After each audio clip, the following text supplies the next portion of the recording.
Listen. Yeah, we got another guest. We got another guest in the building, man. So we'll bring him right here. He should be on there, but he ain't. But we'll bring him right in. Y'all know him as Dale. We call him Landale or Big Dale or Big Brown. What's up, big homie? What's good? He ain't no damn guest. He ain't no. Man, where you at looking fresh? Where you at? What you in Marshall? You in Marshall? Hey, look at that. What the fuck,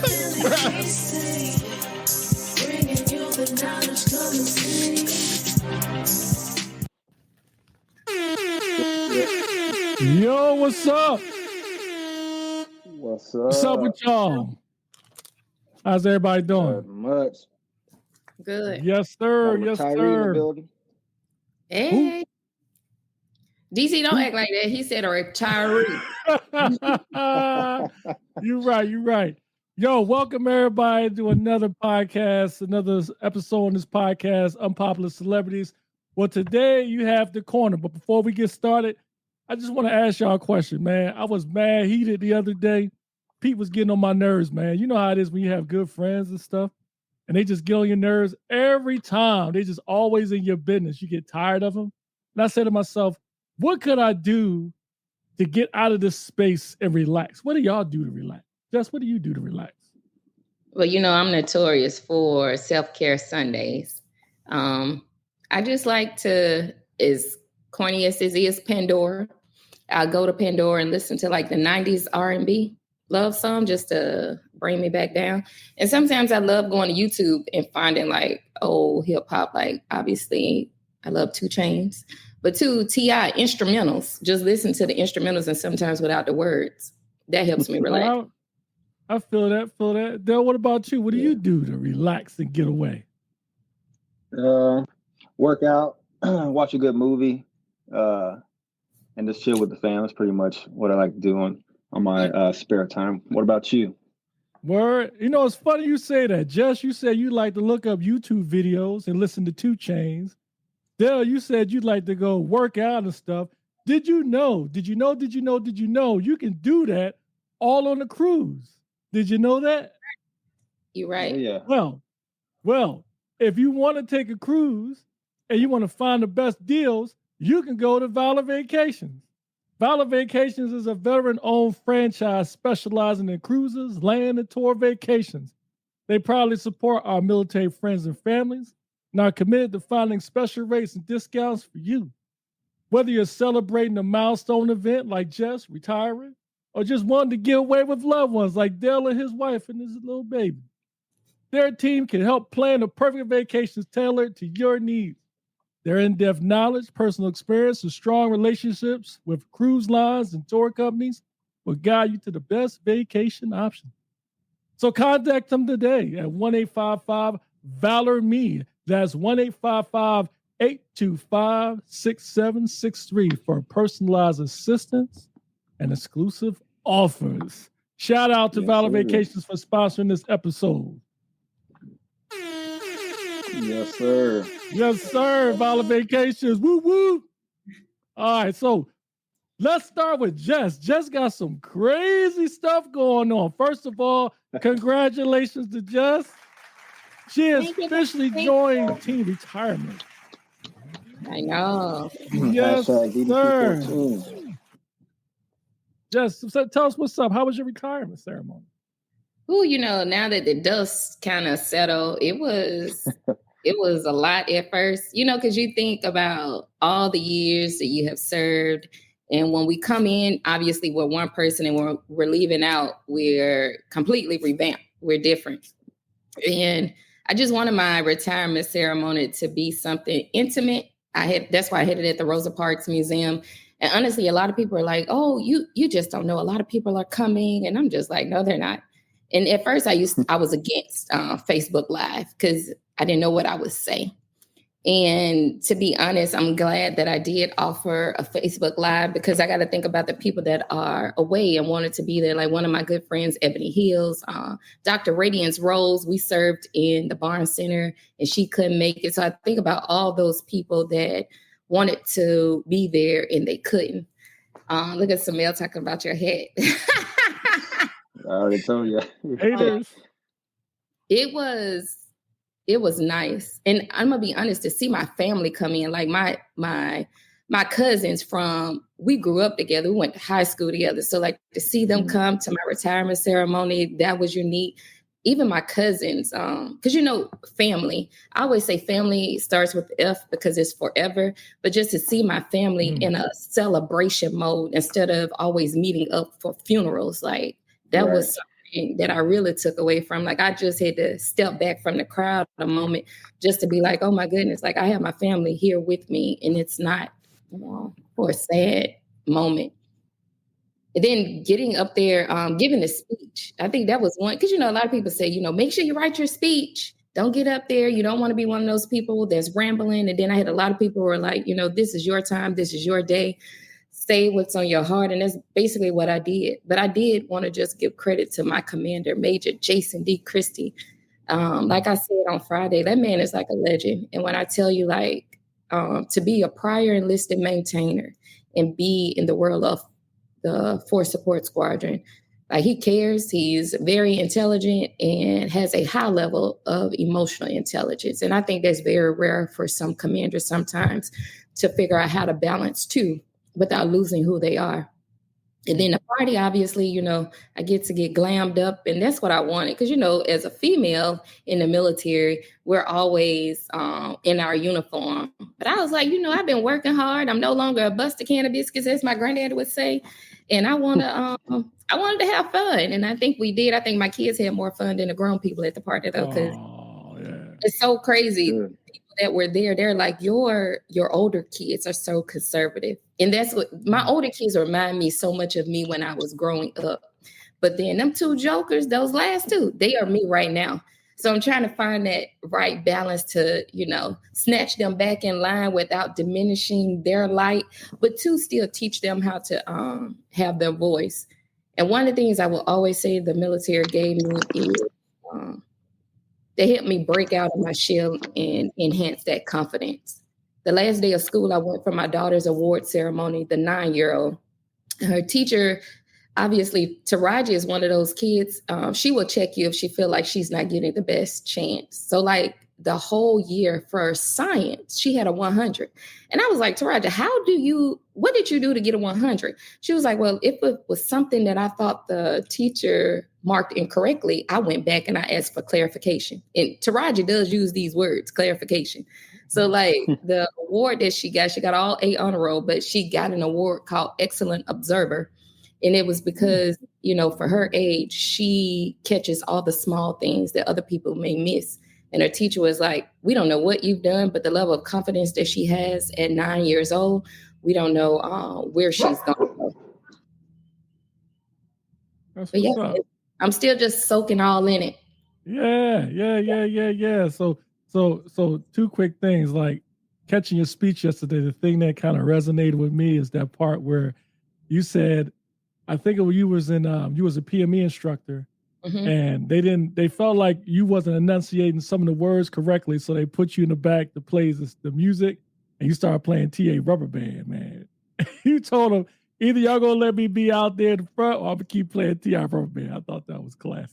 I can still picture that in my head because it was like, as PME, for a minute, it thought, you had to be this prime, proper person that you can't mess up. You got to be able to be on point. Everything is so rigid.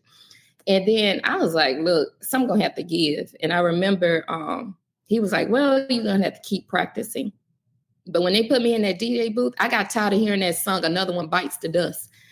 So I was like, you know what, let me try something different. And they were like, you're responsible for music. But when I put on that instrumental of Rubber Band Man, T.I., and I saw everybody like, they were looking at the front, but they turned around and looked at the back of the DJ booth. I was like, oh, Lord. I said, some of them know what I'm doing, baby.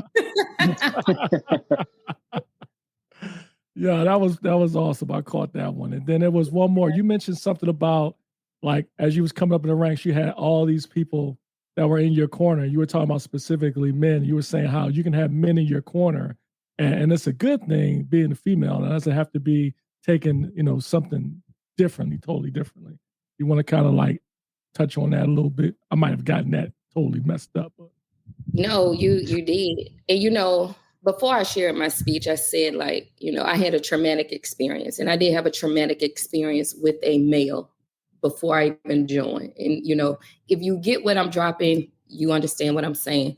So, like, to be in that phase in my life, like, I was still, torn. I was still vulnerable. I was really, like, just timid and shy. But when I got to Korea and I had those group of guys, it opened my eyes to, what people tell you as a female was like, oh, you can't trust this guy. All they want is one thing from you. And when, you've been in that situation where someone has taken that one thing from you, you do feel like you got to protect yourself a little bit more. And I always tell people, like, that shaped me and who I was. And that's how I got my confidence. When you get beat down and something that is supposed to be yours gets taken from you. I'm the example of what revamping and re-believing in yourself looks like. So I used to always get so frustrated when people used to be like, you're cocky, you're too confident. I'm like, yo, you don't know what it means to be broken, to be, left in a position where you feel dirty. But to have those men at that time in my life, first of all, when they forgot my dorm room, I was just like, where am I supposed to go? And then, Chief now select Lamar McWilliams. We used to call him Money. Money was like, here we go. Money was like, I am going to let you stay in my room. You can stay here the weekend, because it was around Memorial Day weekend. I got there in May. They were like, we'll take care of you on Monday. And they did. But the mere fact that they showed me the ropes, they took care of me. And it opened up my eyes to where, man, I can get real feedback from men. That's what I felt like. And the majority of the time, the men in my career, I started paying attention. I was like, yo, I am being supervised by more men, and they were hard on me. And I think I appreciate the fact that they were hard on me. They didn't treat me like I was some damsel in distress, especially Chief Theodore Graves. Because being in LRS, I was an admin working in a vehicle operation. So I learned so much about that career field that he put, when you go back and look at the EPR, there's so much vehicle operations or ground trans information on there. But it was hot in Korea. Y'all know when you there in the summertime, like, you be sweating, you be wet. Sorry, from like the flight to the squadron. And the squadron used to be over there where like the BX was. So I was like, Chief, can I ride with you? He said, you good at your job, but I'll meet you over there at the squadron. I'll be like, God, dog, he really gonna make me walk in this hot ass heat up there to the squadron? And he did. He was like, you ain't finna have me like these other folks be getting caught up and thinking I'm your sugar daddy. Oh, snap. Yeah, but I do appreciate all the male supervisors that I've had, because, when you are female and you, I would say, have a high level of aggression, you have to learn, like, not to emasculate a man. But I think having those males who were also high aggressors, which is not a bad word, they helped me learn how to, like, throttle back and when to give and when not to give. But those men also told me, like, hey, what's the worst that's going to happen? Go try it. So my inspiration came from that. And I'm not downplaying the women. It's just that some women that I've encountered in my career were not as impactful as the men. But then the women that I did encounter, they were the same. They were high-level aggressors, very assertive. Y'all heard the ones that got up and spoke. But yeah. That's good stuff. Yeah, I thought that was pretty good in your speech. Dale, what's up with you, bro? Nothing much. I was going to pivot off that, what Jess was saying, and I know you wanted to talk about this Marjorie Taylor Greene and Jasmine Crockett when they were going at it. So you want to start off with that as the first topic? Yeah. So, all right. So if I don't know if people in the audience have caught it, but there was I wouldn't even call it a skirmish. Like, maybe you can't play it? Can we play it? Yeah, I'm gonna try to see if I can find it. Okay. Hold on one second. Y'all go ahead and keep talking. Let me go find it real quick so I can play it for y'all. Okay. Oh yeah. So Dale, as he finds it, I looked at, because they're both my sorors of Delta Sigma Theta Sorority Incorporated. But Oh yeah. heard Joy Reid talk about it yesterday. I think it was yesterday or Friday on the news. And because, Yeah. you know, she's young. And they were like, hold on, was that something you got out of your grandma book? But it was what she said. And I think about it because it resonates with me. She was like, you know, I had the B word in the forefront of my mind. I was like, I see you, girl. I know what you meant. But she did. Right.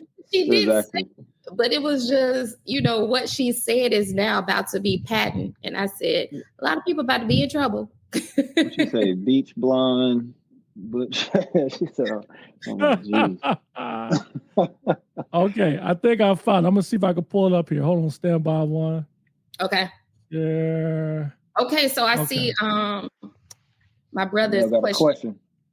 Yep. Oh, And no, I Do you no. feel will some say, other women were disingenuous Okay. or difficult to grow with during your career? Hey, do y'all see it? I do not. no. Okay, hold on. Stand by one. There you go. You got Joy You see Taylor it? up there? No, not that one. So That's Samel, supposed to be another topic. Go ahead. I'm sorry. Okay. Go ahead. so I will honestly say, you know, after I had the crew from Columbus, Mississippi, and I Shout had out. some women at Holloman, obviously senior retired Natalie Bell, she brought into light like what womanhood, what sisterhood looked like. But then as I started to grow in the ranks, I started to feel, especially from my own race, a lot of competition and competitiveness. And I grew up in the military where, you know, sharing is caring. Like even the women that I rock this with, and I would say this, you know how you'll have a woman that'll say, I don't have a lot of female friends. I've never been like that. Like I have friends, both male and female. And it was so nice to see females come together. And I'd never get that question. Well, who's gonna be here? Because I don't know if I can come and so and so can be here. I didn't have any of that. But I did have conflict with women who thought I was trying to be their competition or I was trying to be better than them. And I'm just like, why? Yeah. And it was so crazy. But if you know me, you know that's not me. But it was, some people look at you as competition. And I did feel along my career, I did have women that got close to me only to use me. But I had to make sure I didn't become bitter from that experience or engagement with them. So those experiences did make me push forward more and be like, you know what? You better not be like them. Don't close off from other females who may need your sisterhood, because you don't know what experiences they have had either. All right, got it. Y'all see it? Yeah. There it is. All right, good. All right, I'm gonna play it. Let me know if y'all hear the audio and stuff. All right. Please tell me what that has to do with Merrick Garland. Y'all hear it? Yeah. Is she a porn star? Yeah. Oh, Goldman. That's right. He's advising. Okay. He's advising. Do you know what we're here for? You know we're here about AG. I don't think you know what you're here for. Well, you the one talking about. I think your fake eyelashes are messing up. No, what you're ain't reading. nothing. Hold on. Listen. Order. Mr. Chairman, That's beneath would even you order. please regain Order. order of your Order. committee? Order. Please. There's a point of order. We have a point of order. Mr. Lynch, state your point. Mr. Chairman, I would just like to ask the parliamentarian if your conduct here in raising money in connection with this hearing. Okay, I'm gonna stop it there. So there's more to the video. After that, there was an exchange where Crockett went back at asked a question to the House. That experience. You want me to show that one? Yes. Okay. All right. Hold on. I'm at the fast forward a little bit. Because it also has AOC in. Yeah. Yeah. Yeah. Okay. Hold on. Let me see if I can find it. I think I got it. I believe she apologized. No. She apologized. Hold on. Yeah, because AOC was trying to get them to strike what she said, and that would cause Taylor Greene to get kicked out of the House, but they wouldn't do it. Immediately and instantaneously. Suspend for a minute. It's going to take me a minute. Straker. She apologized. Motion A little bit more. Oh, y'all can still see it. Yeah. Yeah. Okay. Y'all want to go back or forward? No, right there should be good. The committee will reconvene. Miss Greene has 4 minutes and 21 seconds. There's a motion. Ms. Green, do you wish to strike your words? I have 4 minutes and 21 seconds to speak. I think we have to do the motion first, and then unless there's another motion, then you'll be recognized again. But I believe there's another motion coming. So you agree to strike your words? Yeah. I'll Okay. agree. Ms. Green agrees to strike her words. I believe she Chair should recognizes apologize. No, Mr. she Perry. should Okay, apologize. hold on. Then after Mr. Perry's going to be recognized, then Ms. Green I'm not still has 4 minutes and apologizing. 21 Well, seconds. then Okay, you're reserve not the right to striking your object. words. I am Mr. not Perry. apologizing. Now let's go. Come on, guys. Why don't you debate me? Mr. Chairman, Oh. the minority. pretty No, self-evident. You're not. Yeah, you're out not. of order. You don't have enough You're out of order. intelligence. Chair recognizes Mr. Perry. Oh. Okay, move to strike I'd like to I strike move to those strike the words lady's as well. words. I would like to The order. lady's words again. That's 2 requests to strike. That's 2 requests to strike. Oh, they cannot take the There's word. another motion to strike her words again. Please All right. get Okay. your members under Here's the control. correct priority. Ms. Green, do you agree to unanimous consent to strike your words? I repeat again for the second time. Yes, I'll strike right. my words, That- but I'm not all right. apologizing. Without objection. Without Not objection. apologizing. Chair Reserving the right to recognizes- object. No. Chairman, I Chair reserve the right to object. recognizes Mr. I Perry. reserve the right to object. Chairman, I move that Mr. Goldman's words and Ms. Ocasio-Cortez's words be stricken. Okay. Which words? And you have to do it contemporaneously. Object. The objection must be contemporaneous, and they haven't spoken in 10 minutes. Nobody's spoken in 10 minutes. Well, that's right. Therefore, defeating your proposal. You all have. So that's what I think this is a that's my one-sided. motion, Mr. Chairman. It wasn't when Okay, hold she on. I said- think this is the part where she says it. yeah. The ayes are 21, the nays are 19. About somebody's bleach blonde, bad built butch There you body go. that would not be engaging in personalities, correct? A what now? Chairman, I make a motion to strike those words. I don't think that's Hold on. part I'm of it. trying to find clarification on what qualifies. Chairman, didn't- motion to I had strike no those idea. He's words. laughing next to him. We're not gonna do this. Look, you guys earlier literally just said You that. just So pay attention to this part. This is important. voted to do Say it. you're gonna have Order, margarine order. on I'm the trying to leaf. get clarification. Look at, calm down. Calm No, down. because this I is would what like to y'all get do. through proceedings. So I'm trying Hey, to get Ms. clarification. Crockett, you're not Y'all wanna recognized. play Ms. games. I can't hear Crockett. you with your And you yelling. don't want me Calm to down. Be, Can no, you please calm don't down? tell me to calm down. Calm down. Because y'all Please talk calm noise, down. and then You're out of control. Because if I Look, come, Chairman, if I can come we and send talk outside to shit take a about break her, for 5 y'all minutes? gonna have a problem. Chairman, Mr. Order. Chairman. All right, Sorry. Chair. You know why Okay. you're Order. acting- Chair. Okay. All right. So thoughts? Pete. So thoughts? Who wants to go first?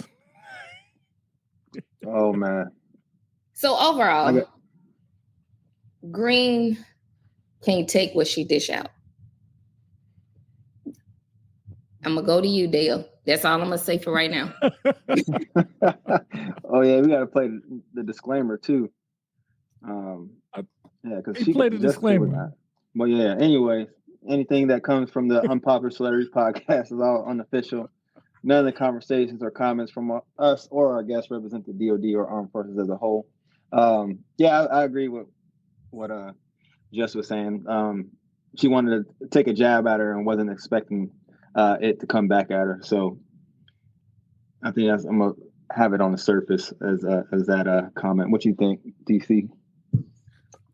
Well, a number of thoughts. So I will play this. I'll play like this. What Taylor Greene did was wrong. If the House has specific rules from this is something I just found out. I was ignorant. But I guess there's specific rules that go back to the 1800s and say, and it was even more strict back then. If you said something that was out of character, like say if you said you this, you can be kicked off the House floor for that session. And what Taylor Greene said, which she has been known to say some outlandish things in the past, for them to allow that to happen and for them to go that long without taking action is beyond me. I mean, I can understand why Crockett and AOC would be upset. The only thing I will say is which was interesting, is I watched the show. It was Good Morning America, and the news anchor asked Crockett, Miss Crockett, and said, hey, asked her about her feelings about what happened and whatnot. And she said that was interesting. She asked Crockett, you know, Michelle Obama, when she was in office, she says, when they go low, we go high. How do you feel about that? And then Crockett, she took a moment and I can't remember her exact response. It's not like she didn't agree with what Michelle Obama said, but she kind of like agreed with what she did and how she did it based on how Taylor Greene reacted. My personal opinion, I see the news anchor's point. I think when you allow people to get you out of that space, it's almost like that's what they want in a way. Yeah, and there's always a stigma for some reason that when African American females get upset that they're losing their composure or whatever. I mean, you can understand why Crockett is upset. But because she raised her voice that way, that doesn't mean she's, out of order or anything. But people get this idea. It's a double standard in a way. Jess? So I agree with Crockett. And I think that's the biggest thing. And I look at it from a generational perspective. I'm not 40 yet. And I think I look at this, I have like a timetable in my head. I say, in my 20s, I took time to really unlearn everything that I had learned from childhood to teenage years. And then in my 30s, it's that time to like, okay, now you know better, you better do better.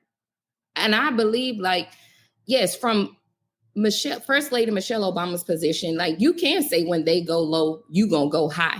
But it's some of us that are out here that's still trying to pivot and understand like, you said what you said. So now you've opened up the room for me to say what I need to say, whether or not it's in the most responsive way that somebody else would. But I believe that Crockett is okay and comfortable with the consequences of her actions. And I think that's where I have a problem where, yes, she said what she said, but she's owning what she said.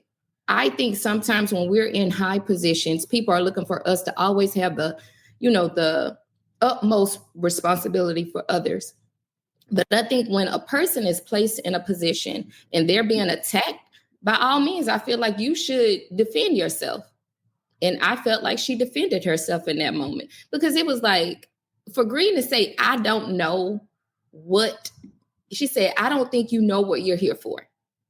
And then she started, it would be one thing, like if you told me that, I would have been like, okay, well, what am I here for? But she went into insult mode when she said, I think your fake eyelashes are messing up what you're reading. That's an insult. So now you've opened up the gate for me to release what I'm going to tell you now. Because it's like, what did that have to do with her being there? Right. So, all right, I'm going to play devil's advocate. Does that mean two wrongs don't make a right? Sometimes two wrongs can make a right. Yeah, you can circle back. So what I forgot to say is it's the corner. So for you folks that's in the audience, if I see your comments down there, let's see if I can get to reading them. I'm with Faith. Faith said, we allow what we accept. Welcome to our 2024 government. It's a wonder we can't move past certain things. Praying for my babies every day. You're right. And I think that's the biggest thing sometimes, with us being attached to the government, but then we have key figures and representatives that represent us from our home of records, and they can't even behave right. But yet we are held to a extremely high level. And I will say underpaid, but they act like this. That's the biggest thing that I always take away from these things that play out. I'm like, y'all are decision makers impacting us and other people, and y'all up here acting plump fools. And I really wanted you to play AOC because like AOC is what she said. Because I ain't gonna lie, I would have said what OAC said. And she was like, oh, baby girl. Or was yeah. Oh, yeah. Yeah. Let's go. So like for you folks in the comments, if y'all got something y'all want to chime in on, the link is already in the chat. Be great to hear from y'all. Everybody's got different perspectives. So Faith, I know you in this, so I know you always got some interesting like caveats to it. So please feel free to jump in. All right. So are we done? Let's see. The only thing I would say on this is I think it was purely out of taste. Like they're supposed to be in the Congress. And for something like that, I think both sides, I mean, come on, like there's a better way. They're supposed to be the example, like for the American people. And how long did they spend on this? Almost 20, 30 minutes. And whoever's at the house, I can't remember the gentleman's name, he sucks. Like this guy, you can't even keep things in order. Like if the rules specifically state that something is stricken from the record and cause somebody to get kicked out, just do it. I mean, it gives that person more power anyway. Okay. 100%. So moving on, and feel free again, if y'all guys got so much y'all want to chime in, please feel free to jump in and we'll link you in. As you know, the Mass Sergeant results just came out this week, as always. So interesting tidbit for the Mass Sergeant releases. We've had, according to the promotion statistics, 5,500 was selected for promotion out of 29,467 this year. So as always, you've got folks who got promoted. Shout out to all the people this year that got promoted to Master Sergeant. Congratulations. You deserve it. Yep. The Air Force has got it right. But then, of course, unfortunately, you had some folks, and I'm sure you have folks that you know personally, Jess and Dell, that may have not got promoted this year. And there's some frustration involved in that too. So first, I want to give y'all, let's give some advice for the brand new Master Sergeants who are now crossed over into the top 3. What advice do you have for them? You know, some people used to always say, you know, now you got to prepare for the next strike. I would say the worst feedback that you can receive right now is to keep doing what you're doing. And the reason why I say that is because you are leaving technical expertise world. You are no longer considered a team player. And I know I used to get that all the time. You are now considered a team builder. When you become a senior non-commissioned officer, you already have been in the service of others at all times, but now that senior means you come to the back because you're a senior citizen in the NCO ranks. So now that's what I mean about the team builder aspect. It's your job to go out there and find opportunities for your people. I will tell you, and it's just my perspective, I didn't even do top 3 at all as a Master Sergeant. I wasn't nobody's executive committee whatsoever. And the reason why I did it is because I was trying to figure out, like, I struggled from becoming a technical expert to now it was my job in grooming and helping my tech sergeants come where I am. So I would just say, give yourself grace. Read. Reading is fundamental. You need to be able to read and be able to collaborate with other people. Collaborate with people that are thinkers, not like you. Because when you collaborate with people who don't think like you, it allows you to take your thinking up a little bit higher. But that's the only advice that I have for you all. Congratulations again. All right. Oh, yeah. Dale, what about you? Yeah, spot on. Yeah, that's what I struggled with when I finally put on, was leaving that technical aspect of always wanting to turn the turn the wrenches, check the ID, stuff like that, and stepping back and empowering NCOs and not always wanting to be in the mix, and actually observing how you operate with your team and how you can pick their weaknesses to build them up. That was definitely something that took me like the first year to get. I did end up joining the top 3 so I can lean on some other Master Sergeants that more seasoned, like Pete, Big Mike, all of them. Like those are the people that were. Well, that's where you went wrong. You said Pete. I don't know why you said Pete. That's where you went wrong. Hey, yeah, people that I saw that had the stripe on for a while, and people have them as mentors. I'm like, what makes them a good mentor? Why are people coming to this person for that? So I like to pick people's brains. So I always leaned on them. Got out in the groups, got out in the groups outside of MSG.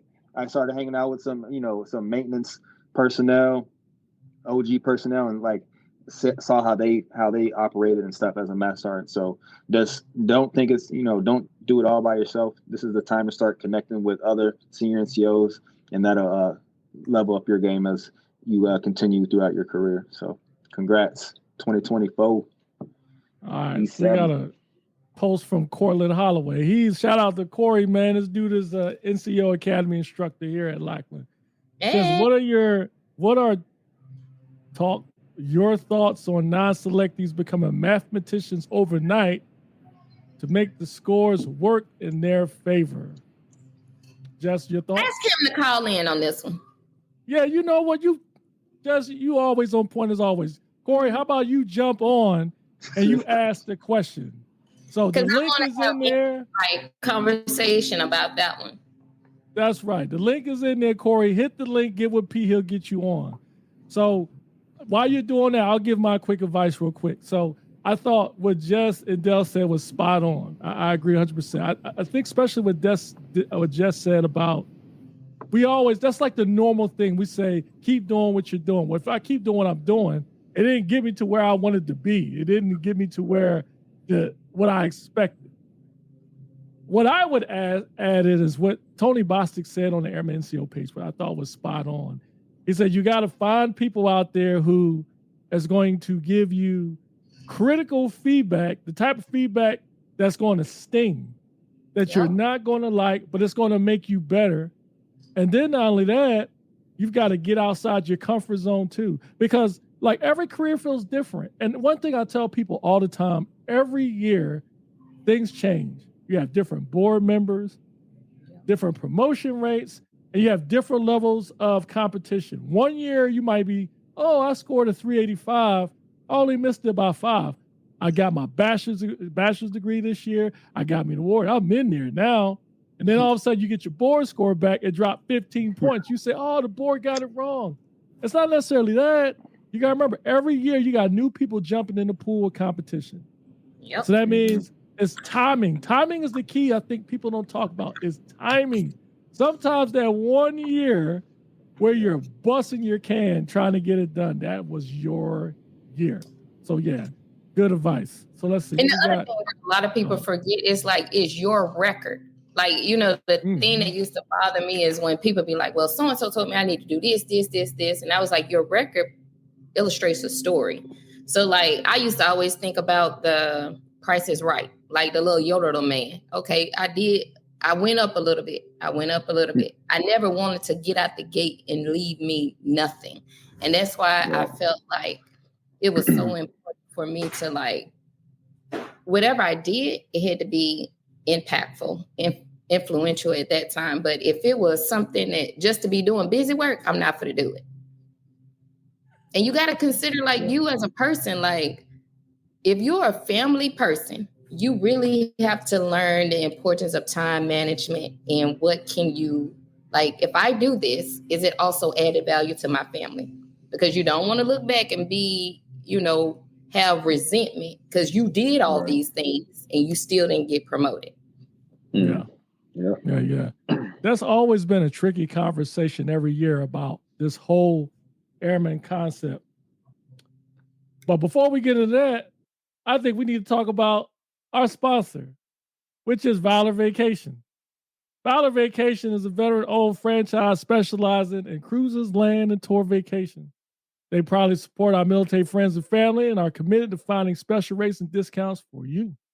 Whether you're celebrating a milestone event like getting promoted to Master Sergeant or just wanting to get away with loved ones, our team can help plan the perfect vacation tailored to your needs. Their in-depth knowledge, personal experience, and strong relationships with cruise lines and tour companies will guide you in the best vacation options. So call them today at 1-855-VALOR-ME. That's 1-855-825-6763 for personalized assistance and exclusive offers. All right. So back to the conversation. I think whole airman concept has always been an issue. I won't say issue, but like maybe a point of confusion because it's something that has never been removed from the Brown Book. But I would tell you, in my experience, when it comes to not only promotions, especially awards, people always say that's usually the one thing that gets somebody over.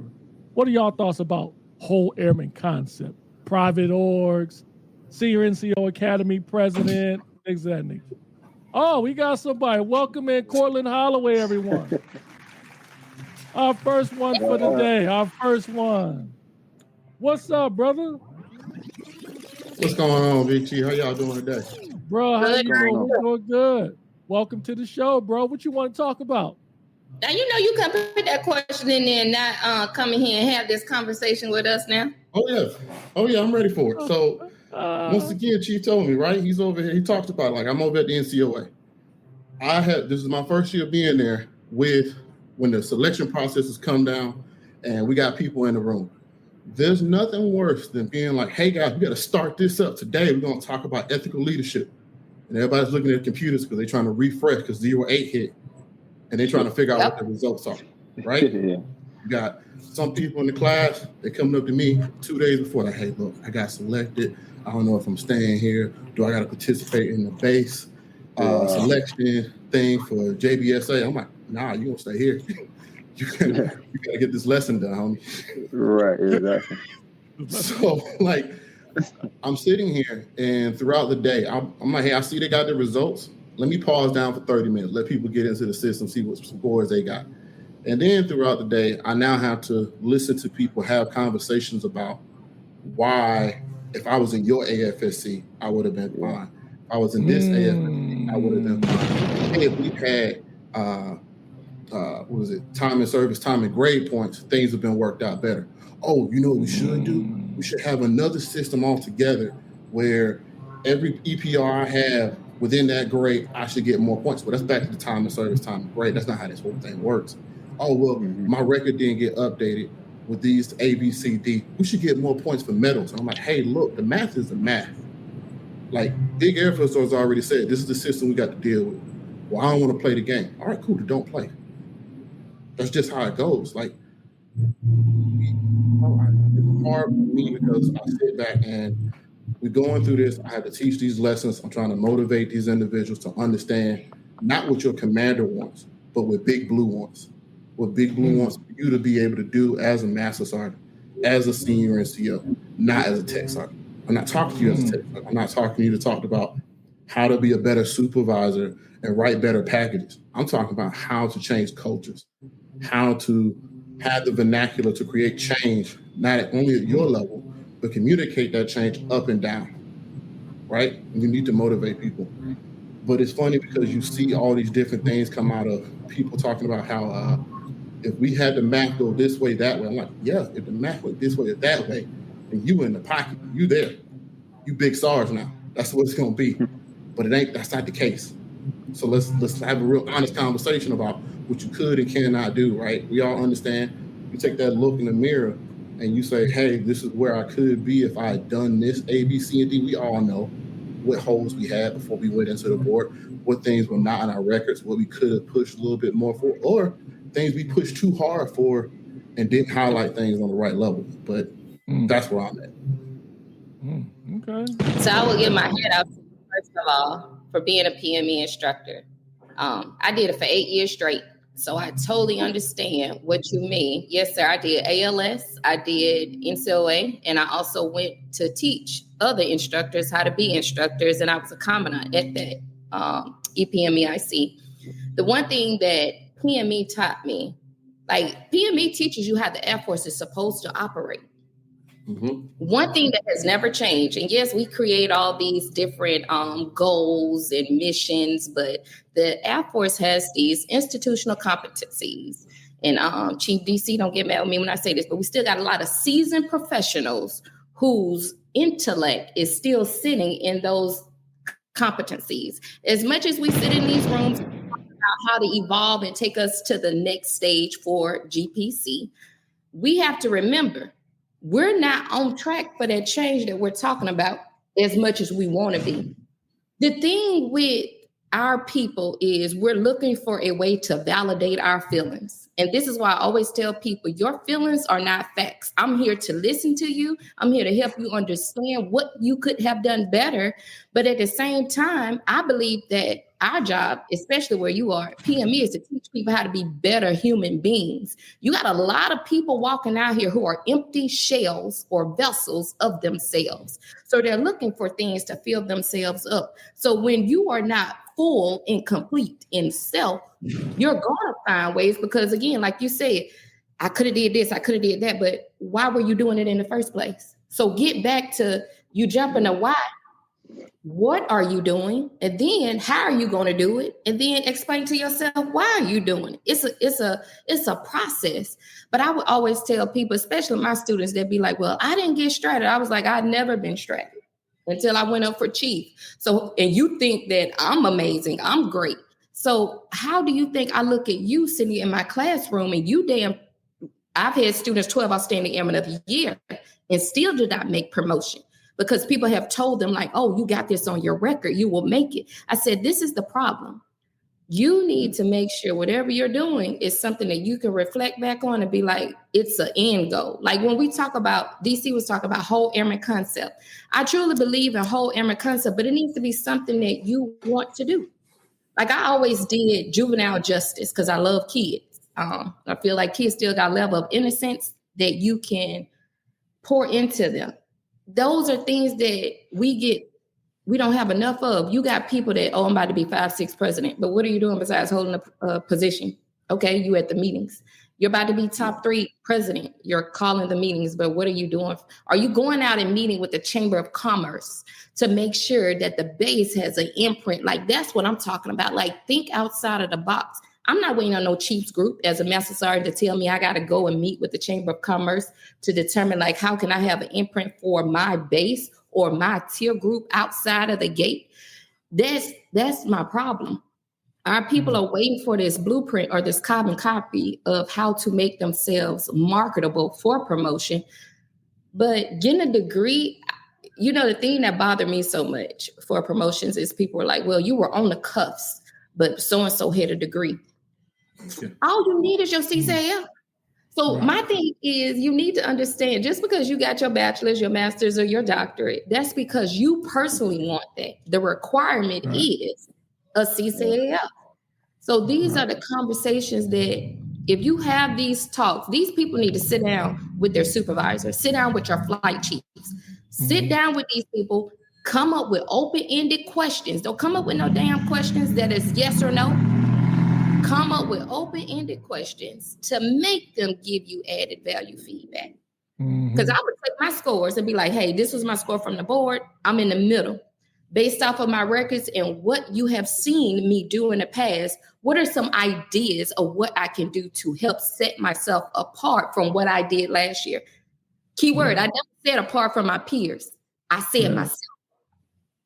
That's what's up. That's why I said the conversations are so important, but a lot of people are banking on this stuff. But it's like, what are you doing for yourself first? Fill yourself up first and not allow the system to destroy you. All right, good stuff. Corey, what you think about that, bro? I think it's all facts. It really is because once again, I'm in the classroom. We got somebody else up in the building. We got somebody up in the building. Oh, we cooking now. Let them cook, let them cook, let them cook, let them cook. And they both in Texas right now. We got the world traveler herself, Faith Donovan, the Don in the house. I like your pseudonym there. I like that. Hey. Or your nickname. Yeah. Corey, what was you saying? Go ahead, brother. So once again, it is a big thing of like, we have the conversations, right? Because it's going to come up. I have a curriculum to teach and it's overarching across this big concepts, trying to get these people to understand those bigger concepts. A lot of them are still like base level of what their squadron commander wants, what their mission wants. And I'm like, hey, I'm going to feed you. I'm going to feed that beast to make sure you have the tools you need to go back to your organization and be able to make things happen. But I can't feed into every single aspect of what you think you need to have. I thought I saw a question about if NCOA is about checking the box now. I was like, hey. Yeah, it's from that dirtbag in the comments. I don't know who he is. Let me say. My bad. I still love you. My bad. So here's what I have to say about that. It really depends on the mindset you have coming in. If I have a student that comes in and knows, he or she knows I ain't finna do it, I don't want to be here, I got told to be here, then that's what it's going to be. I already know. I'm like, hey, cool. Appreciate you telling me that. I already know everything going forward for the next 5 to 6 weeks, depending on how that time frame is. I know what kind of product I'm going to get out of you. I know what kind of, I'm going to try to pull out. I'm going to try to give you. I'm trying to loop you in as best I can, using all the techniques they've shown me and using my own personality. But I already know what you're going to give me at the end of the day. Now, we have those individuals who come in and they say, hey, I want to learn things. I want to take back. I want to take from other people. I want to learn from y'all's experiences. I know that person's experience in NCOA is going to be better. Now, people always talk about, oh, is it supposed to check the box? Yeah, it's PME. You only get so many days in your Air Force career, from ALS to Chief Leadership School. If you become a diamond, you get more. Yes, we have fundamentals, and they're filling in those gaps to help people out, to get them where they need to be, having them some more that supervisory experience, giving them those tools. But at the end of the day, that in-person experience, because I have had people like, man, we could have done this online. I'm like, yeah, you know what that was? Course 14, course 15. How well did that work out? You know what that was? Seeing listed joint PME 1 and 2. How well does that work out? Tell me one concept you remember from any of those CBTs. They don't, because it was a cheat code. That's what I'm saying. Like, look at Corey standing on business right there. Man. Soldier Boy, go tell him. That's what I'd like to hear. It really is, because like we all know, if it's something you want us to learn, what we're gonna do? We're gonna do an in-person, hands-on training. We're gonna interact. We're gonna learn from each other. If it's something I gotta have to check a box, cool. Take the CBT. Hold on, I'm gonna have to stop you right there, man. I gotta read this one because this is hot off the presses. Hey, Chuck. From my man Charles Davis, he says, worrying about these towels is just empty calories. Ooh, let me drop one for that one. If you don't have purpose and meaning, fully believe in doing the work and controlling what I can control. Man, shout out to Charles Davis on that one. That is so on point. We got another one. God dang, Pete. I tell you, one after the other. All right. This from Eric J. Where does one take personal accountability? I see so many, as you said, the system is flawed, but they haven't put in the work. Ooh, that stabbed me right there. Secondly, the expectation is first and second time promotions. If they don't get it, and they're frustrated and say how the Air Force is flawed. Jay Play is spot on. Bruh, man, that's a big one, because I'm telling you, all right, I'm just going to say this quick 10-second rant, because I'm telling you, I love how folks get online and they say, look at me. I made Staff Sergeant the first time. I'm going to show you how. Not knowing there's a lot that comes with promotion. Just because it works for you, don't mean it's going to work for everybody else. Then all of that, is it all about promotion? And then last rant, and I'll be quiet about this one. I saw a post on the Airman NCO page that had a meme. It showed a meme of a guy where it had a chief, a master, and a senior looking at him saying, hey, you didn't make it. And the guy looks sad. But then another person comes up, was a cartoon, comes up to him, and it's a civilian person, and it says civilian pay, and the guy's happy. Bro, like, civilian promotion and military promotion is two different things. It sure is. And the civilian sector is all about your output.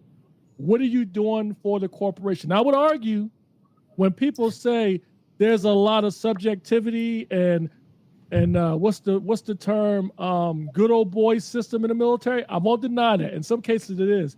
But it's also in the civilian sector too. Sure is. Oh, in the civilian sector, they're going to pay you more money. You know why? Because in the military sector, there's a lot more people employed in the Air Force than in the civilian sector. So everybody can't make the same amount of money you make in the civilian sector. However, it's just what Jay Player said earlier. When it comes to your records and your performance, it's the feedback and believing in what you're doing is important. And I go back to what I was saying about timing. It's timing. You can only do what's important to you, and that's going to contribute to the mission of the Air Force. And I hate to say it, it's going to sound cliche, it's drinking the blue Kool-Aid. Trust in the system. If you are doing work, trust me, you're going to get promoted. It may not be as fast as the person to my right or the person to my left. You're going to get there. All right. So there's some comments down at the bottom. Let's see. They're all from Pete. Hey, you let Dave talk, please. Shout out to Pete. You know what? I know everybody's wondering why he's not here. And I tell you, it's been so great that he's not here because he's sort of an annoyance. His internet don't work, y'all. All those shows he's talking about, my internet is not mine. It's his now. Faith, over to you. So I wanted to hop on because I have to appreciate, first of all, congrats, Chief, retired, sis, big sis. Girl. I'll see you in June. I need you to text me your address. Okay. So here's it. You know, I play with perspective, right? So here's perspective that I think that a lot of what happens when we get to certain things, we forget, right? So Day one, when I came in the military, my TI told me, because I came in the 6th year, I had a little slick sleeve. I didn't have any rank or nothing on until I graduated basic training and tech school, right? Yeah. He told me my name and the U.S. Air Force name tape were level for a reason, because the Air Force is going to get what it requires out of me. It's my job to get what I require out of it. That middle part where the rank is, I have to do the work to earn that. And I have to be willing to sacrifice what is required for that based off of what the current requirements in the Air Force are. And those are constantly changing as we look at how we're not just GPC, but even look at how COVID changed how we looked at promotions of what we could do and couldn't do with whole airman concept. We have people who are still fighting the negative connotation of COVID when it comes to their records, because that whole airman concept couldn't happen. But those records are still being looked at. Those records are still being reviewed. And there's people who are going, yeah, but we've been out of it for 2-3 years. Maybe where you were. Not every place was like that, right? So we still have a lot of things that psychologically, physiologically, mentally, and emotionally impact our people that we haven't even taken into account, that those 4 pillars of wellness is still trying to find a healthy balance coming back. Now we're going to take a completely shift over to the right again towards GPC and say, hey, we're shifting again. So the thing that I constantly remind my people that I mentor and that I talk to is that you have to be able to be willing to look at yourself in a mirror and ask yourself, first of all, what matters more to me? Feeding my potential or feeding my performance? Okay. The Air Force rates off performance, but they promote off potential. Okay. So you have to be willing to make sure that you understand what that balance looks like for you in your career field with your current leadership, because all of those are things that are subjective that you have no control over. You have control over this. You have control over your character versus your competence, right? Because that's another thing. You have to ask yourself whether or not you want to be the smartest person in the room or the most trusted person in the room. Because that's not always the same either. Yeah. Right? Dale, you smelling that? You smelling this, Dale? What's up with you? You smelling this? So it's YouTube Shorts. We have to be really mindful as leaders to make sure that we actually sit down with our people and ask the question, hey, what'd you actually come in for? Are you trying to be a chief in 20 years? Because here's the things I need you to be prepared for. You gonna get punched in the face. You gonna get punched. You gonna have some people you and they're gonna pat you on the back while they're sticking a "I'm stupid" sticker on your back while they're doing it. Yup. And some of them are going to be the leaders who are going to look at you and say, hey, I got you. And they're the same ones sticking something on your back because they got to make sure the homeboy who's been in for a little bit longer, who's about to hit higher tenure, is good to go too, because they don't want to lose him, even though your performance and your character may be higher. So it's constantly going to be about a battle of subjectivity versus sacrifice, and then your own personal understanding of what you're willing to give. And if I may, I'm going to give you an example. Okay.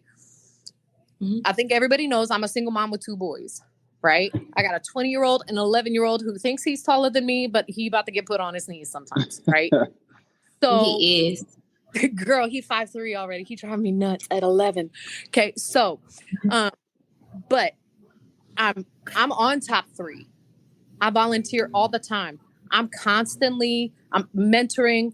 I got 9 out of 13 made master this year. And it's not because of the fact that I was mentoring. It's because I let them do what they needed to do for them. I gave, hey, you need to go this way. Okay, let me help you get the connect so that way you can go that way. I didn't do anything but just help guide, right? And that's what we're supposed to do. They just were successful in the things that they did, right? But all those things, and then both my boys are active. One's working, one's trying to get a job on base, one's trying to, the other's doing athletic stuff 3-4 times. So the one thing I refuse to do, since I already have my CCAF, is take more time away from my babies to finish my bachelor's. I'll do it before I get out, but I'm not doing it right now. And I'm okay with the fact that I have leaders who come to me and go, yeah, but maybe you'd have a better consideration for senior if you had that piece of paper. And I go, okay, well, then it's just not meant for me. Right now. And I'm okay with that. Right now, I'm okay with that. I am willing to understand that it's not going to change how well I do my job. It's not going to change how much I'm willing to sacrifice. It certainly doesn't change my character or my competence. But right now, what I'm getting out of the Air Force, that I need to take care of Faith, because the Air Force is getting enough out of me already. I feel the spirit in here. All right, just real quick. I just want to go back to what you said. You said your supervisor, chief, whoever they may be, told you, if Faith, because you don't have this bachelor's degree, you may not be ready for senior master. You said, I'm good with that. I'm good. I'm good with that, because just like, and we've talked about this before, right, Chief? Yeah. The balance of Faith and Master Sergeant Donovan will always have to be something that I take a look at, because Faith is not, I'm not single. I'm not just taking care of me. I got literally bloodlines running around this house that I'm responsible for. Right. So I'm okay with that. I'm okay with holding it down where I need to, and understanding that balance between those two name tapes, I have a say in that. Yeah. Okay. And real I'm okay. quick, we're gonna do this one last thing on this topic. We're gonna move on. I'm looking at the chart here. It says average score was 390.1 board score for selectees. Average time of grade was 4.32 years, 13.95 years time in service. So in 10 seconds, I'm gonna go to each one of y'all.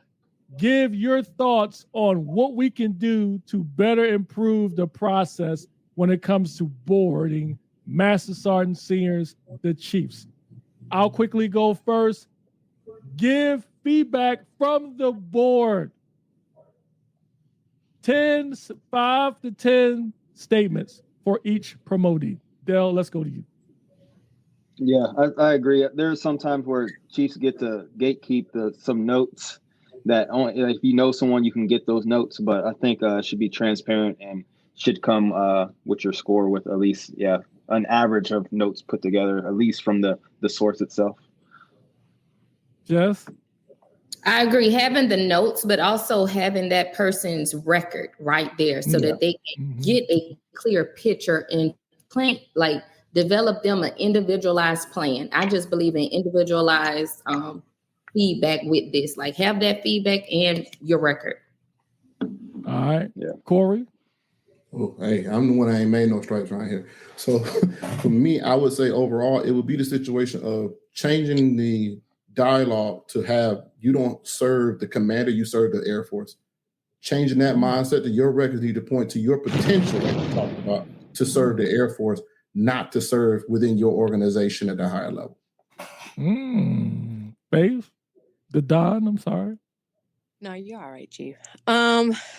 I think the conversation is important. I think another thing too, though, and this may not be the popular opinion, is that in order for it to be truly be effective, I think commanders actually need to know their people. Because why would I have the conversation with you if you don't even know who I am and what I stand for? Right? So you're going to give me feedback on my board score. Cool, that's great. But you're probably going to give me feedback on the fact that there's some notes and saying, hey, that I could have already told you before I'm most people who are going in 10, 12 years, right?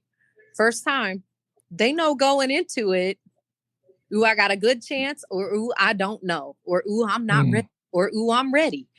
They already have something going on in their head, whether it's some kind of nervous anxiety or not. But in order for chiefs and for commanders to actually be able to give that feedback, you got to know whether or not that feedback's going to be received the way that you intended. Which means you got to know your people. And we have I don't want us to leave this topic too quick. I know you need to, but then y'all just brought up a lot of good stuff, and I'm only going to Corey because Corey, I was in your position. We got to think about the members that are geographically separated from their command teams.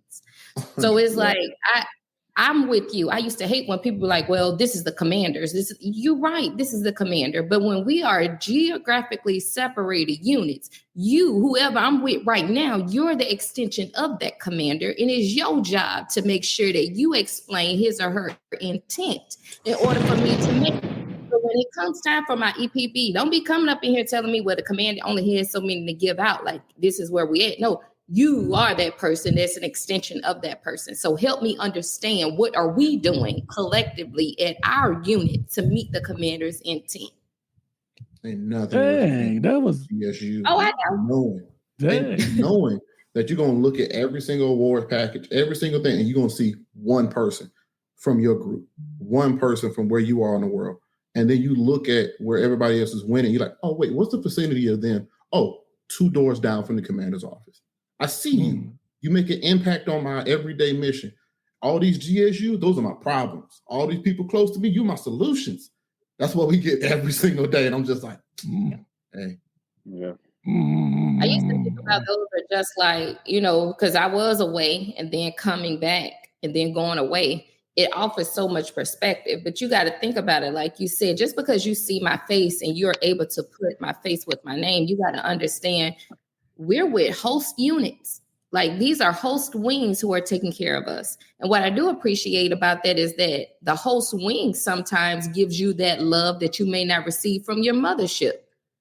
So that's the other aspect of some of those. But I do think we have to do a better job when we are geographically separated from our people, to go out to them frequently. I know you do it a lot, DC, with your command team, but I think we could get a little bit better with that. How many times have we had folks who left their parent unit to serve with another unit or a wing, and they get treated better with the unit or wing that they're at? And then when the EPR rolls around, the unit they're with decides to recognize them for their talents, but the parent unit is like, oh, when he was with us, but he or she was with us, blah, blah, blah, blah, blah. And I think it goes to what you were saying. It's like it's a jointed effort. Like when you release folks that go to a wing, you've got to be able to accept the fact that when they go somewhere else, they're growing where they're at somewhere, they're growing at another location. And that's perfectly fine. Don't get upset because your troop left your organization to go somewhere else, which you allowed them to do, and they're thriving. There's nothing wrong with that. And then allow them to grow. But yeah, they need to do a better job with that. See, that's got a question from OG Samel Brown. The Boston Celtics sucks. Oh yeah, that's not the question. Okay. I got a question for Daniel Boone. Who are you talking about? Is that me? Oh. You. Do you feel the CC exec gets the nod because they are close to leadership and are an extension? Ooh. Corey, I'm going to let you answer that first. Thank you. So, as you may or may not know, I was a command chief exec, and I was a loan out from another wing. Right. Yes, from DC. Let him pat himself on the back. Right. Say that man many times. But either way, I got a great experience through that. But I had no support from my actual host unit. My host unit, because of me being an aviator, they saw it as me leaving my post and not giving back to the unit, not taking care of the unit. But I'm like, hey, you call me. I'm right here with the command chief. If there's something for the group that needs to be taken care of, I'm a phone call or text away. If I got to whisper in his ear or say, hey, Colonel, you haven't done a walkabout over in this group over here. Maybe you can show them some love because they're a part of your host, right? They're part of your wing. They're part of underneath your umbrella. And they saw it as me stepping out, not giving back to the unit. Now, the information, the connections, the skills that I picked up while underneath that umbrella and doing that job was amazing. And it got me to where I am today. And I very much appreciate it. Got nothing but love for DC all day and that team that I have up there. But I do remember feeling alone while I was up there. Like, I am forgotten because I'm not giving back to the mission that commander cared most about. Yeah. The commander's like, hey, this is my day in and day out. We just let our body go out and do his own thing up there. Now, does it work out well if you are underneath the umbrella of that wing, that command chief you're working for? 100%. There's a conversation that can be had with those group chiefs, those group commanders, like, hey, let's let this body be free for a little while to be able to be utilized properly by that command chief, by that group, by that wing, I'm sorry. But if it's not a conversation that happens, that person will pay the piper overall because they're going to be missing out. Yeah. Yes, absolutely. The only thing I'll quickly add, and I wanted to see if Dell wanted to chime in because Samel put up a good comment down there that goes for SF a lot. And Dell, you're coming out of a DSD. going into SF. So I wanted to pass that over to you. Only thing I'll say about that is people sometimes forget, like here at JBSA, like between the 19th Air Force Command Chief and the AETC Command Chief, they put out a big message looking for Command Chief execs. And they hardly get any nomination because I think it gets the advertisement does not get pushed or folks poison the well because they say, why would you want to be an exec? You're going to miss out at your career field. You're not going to get promoted. I would argue those who work at the Command Chief exec level, there's more pressure on them because case in point, my exec now, he works for not just me, but a 2-star general. And I tell you, when we go on the road, if something goes wrong, oh, he's going to hear about it. And so those type of things, not everybody can work at that level. So there is some advantages and disadvantages to that. So Del, quickly over to you.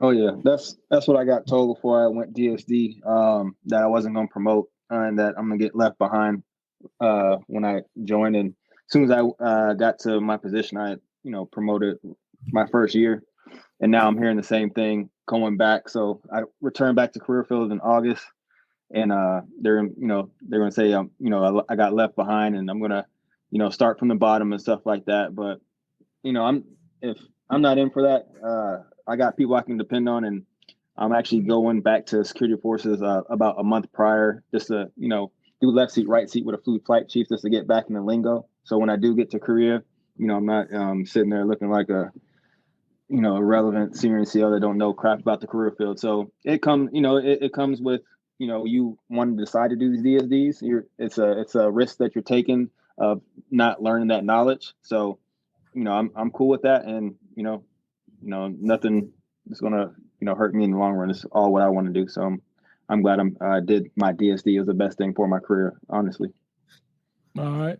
And then last word, we'll give the Faith your thoughts. You're working kind of in your career field, but at a different capacity. What's up? What's up there? What's going on, man? 11-year-old. What's up? Yes. What's up? So, Faith, you're working in a different capacity. You're in your career field, but you're kind of working in the commander staff. Do you feel like you're at a disadvantage or an advantage being in that position?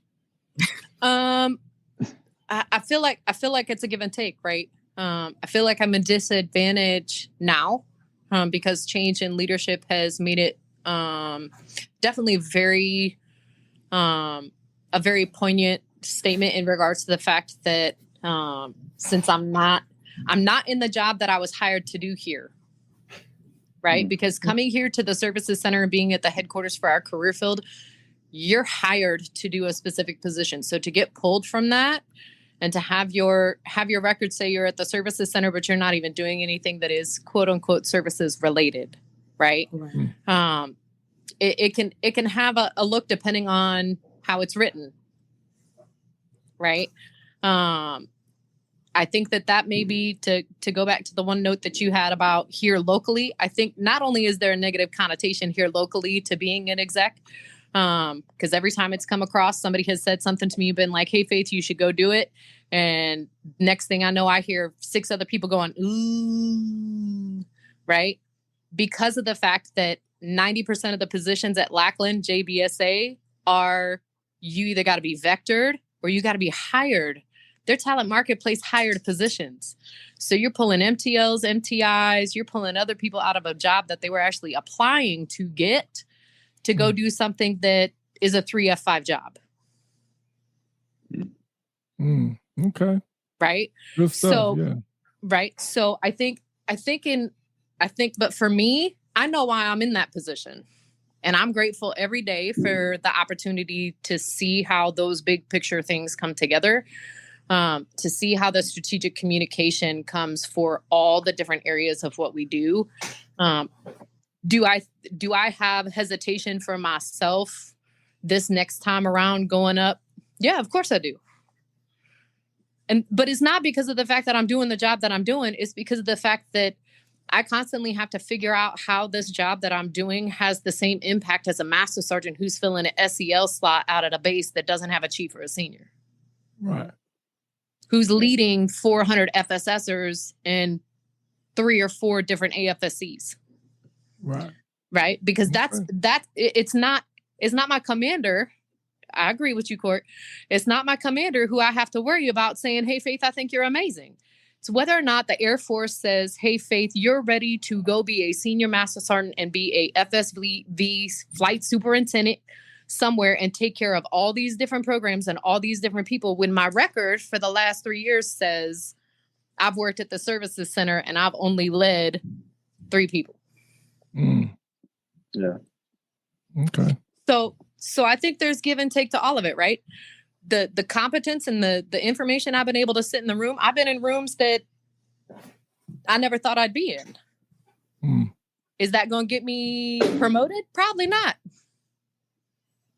But it definitely makes that knowledge piece, that growth mindset get fed, right? So I'm okay with that. All right. Hey. All right. Well, we appreciate both of y'all being on, man. Shout out to y'all joining the corner today. We're going to let y'all drop off. We about to talk about something else in a second when y'all drop off. If y'all want to jump in on that, feel free to jump back in. I need Corey's information. Bye, Faith. Bye, lady. Courtland. Hey, Corey. Hey, so, hey, Chief Player wants your information, man. Just hit her up or drop it in the comment. All right. So I know we've been on a bit. There's something I really wanted to talk about, especially we got a lady joining us on the show. I would love to hear your perspective. It is something that has permeated in the community as far as dating, courting, things of that nature. So I will play it for y'all. I think it'll be interesting chats. But give me a second. I will pull it up here. Let's see.